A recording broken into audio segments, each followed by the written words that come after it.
next case is Oncale versus Sundowner Offshore Services.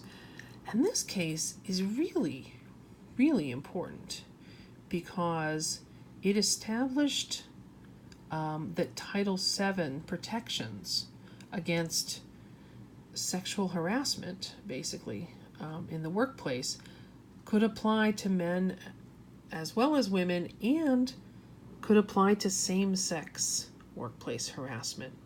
What happened was this guy, I think he was sort of a little guy, and his co-workers on an oil rig, basically, harassed him and threatened him. They made fun of him.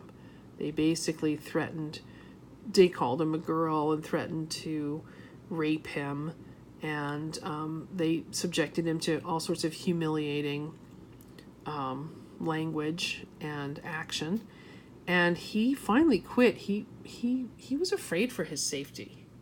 He actually said he thought he might be raped or forced to have sex. And it wasn't so much that they were all gay or were attracted to him, right? It was harassment is usually about power, it's about intimidation, and they just wanted to harass him. So he felt that if he didn't leave his job, he was going to suffer physical harm.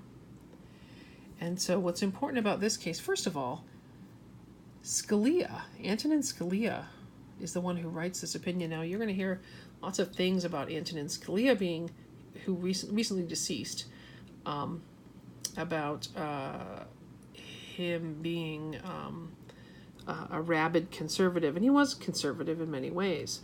But he was also a very, very smart judge. And this is a very good decision. One of his best, I would say. And what it decides is that Title VII protects men as well as women. That's what previous cases had said.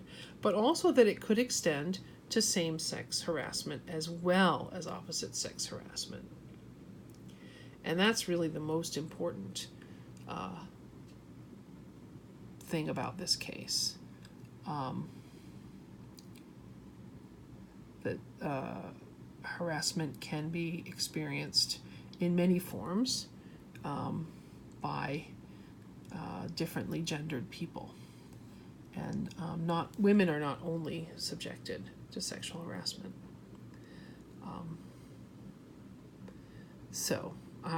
Applying a statute, which is what Title VII is, to a man experiencing sexual harassment from other men, I think showed that the court was recognizing that sexual harassment could happen to all different kinds of people, and it wasn't just targeted to women.